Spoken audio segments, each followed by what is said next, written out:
Hey, what's up guys?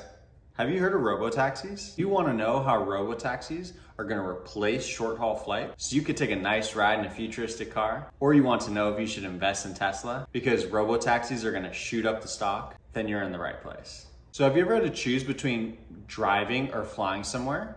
Let's say LA to Vegas, Houston to Dallas, Boston to New York. You've probably considered many things besides flight time. Traffic getting to the airport, delays before takeoff, baggage claim delays, or worse, lost baggage. If it's more time, money, and energy efficient, would you rather take a car there? That's exactly the problem that robotaxis are trying to solve. Robotaxis are designed to be cheaper and avoid the mental energy associated with planning and going to the airport. Okay, so how are robotaxis gonna make travel cheaper? Well, when you have to drive, you have to pay attention the whole time. You gotta get gas, you gotta fill up the car or charge the car. How are you gonna park when you get there? Is that gonna cost money? So you gotta weigh in all these other aspects just besides driving. Sometimes booking a flight can be a big pain. Either the cheapest flights at 6 in the morning or at midnight. The best ones are the most expensive. So compromising cost for flight time is kind of an issue. Next is how are you gonna get to the airport? Do you have to find someone in your family to drop you off?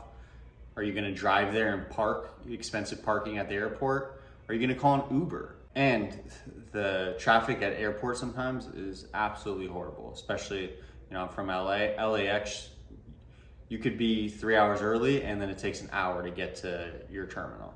Also, you have your documentation that you gotta make sure you bring, your passport, your ID.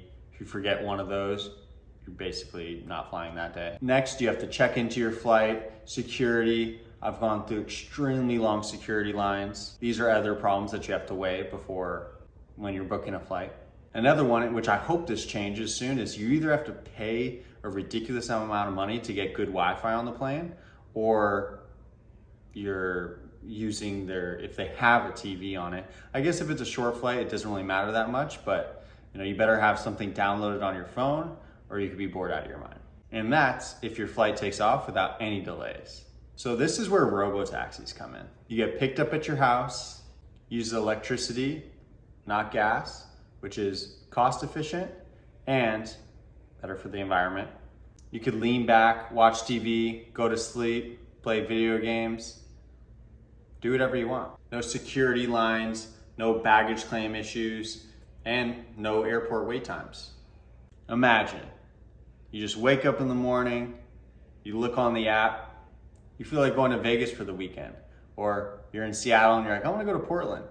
You're with your friends on a Saturday night, you guys can just head to the next city over for a weekend trip. How much easier it is than having to go book a flight, go to the airport and all that. Just get in the car, maybe eventually you'll be able to, drink in the robotaxis, get a little pregame before you even get there, and then watch some TV while you're going there. It just sounds so fun, and the future of traveling is just gonna be so much cooler when we have these robotaxi networks, especially because there's not really a train network in the United States. And the reason you can't do this now with an Uber, first of all, it's absolutely expensive. Second, you have a driver that's not gonna wanna go from LA to Vegas just to drive you, and then how is he gonna come back?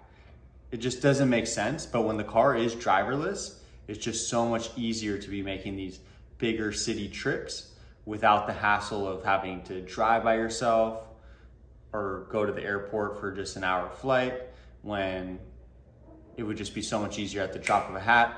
Just click of the app, boom, you could just go to any town or city that you wanna go to.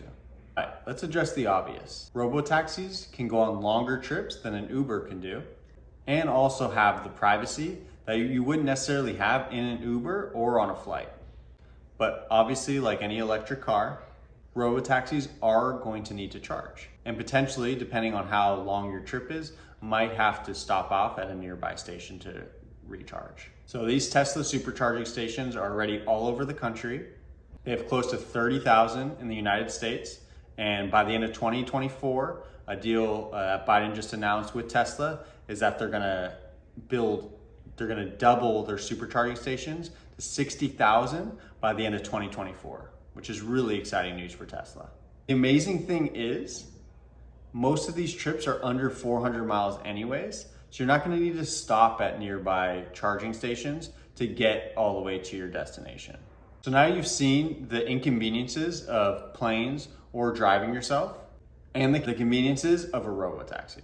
So let's talk about cost.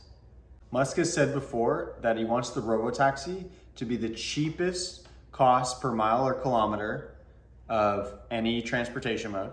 And a very popular investing firm, Ark Invest, has talked about robotaxi network being priced at between 25 cents a mile to 50 cents a mile. And right now they've priced that the average cost per mile for owning a car is around 70 cents per mile. So considerably cheaper than what it is now to own a car. So we're gonna assume a robotaxi costs anywhere from 25 cents a mile to 50 cents a mile. That's gonna be our starting point. So let's see if it's a better deal taking a robotaxi at these costs versus flying. Okay, so Boston to New York is around a 200-mile trip. The flight can cost anywhere from $100 to $200, depending on how you book it, the time. Do you want to fly Spirit? So at 25 cents a mile, 200 miles from Boston to New York or New York to Boston will cost you about $50 in the robotaxi. At 50 cents a mile, it'll be $100. And this is so if you're traveling alone. At a group of friends or you and your wife or whatever, it's considerably much cheaper than flying. And really when you add in all the travel time of going to the airport, flying, getting to the airport, when you leave the airport, getting to your accommodations, all that time adding up can come pretty close to just driving straight there. Or honestly, even be even more.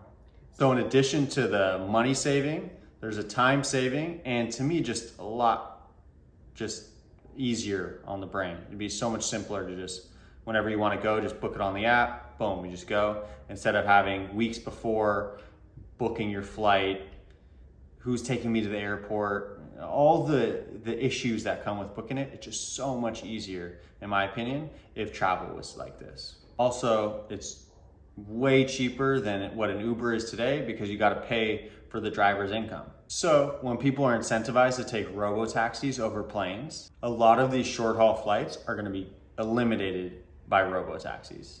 And this can increase Tesla's stock price, revenue, by billions, if not trillions. Don't take my word for it. Let's look at Ark Invest projections for what robotaxis will do.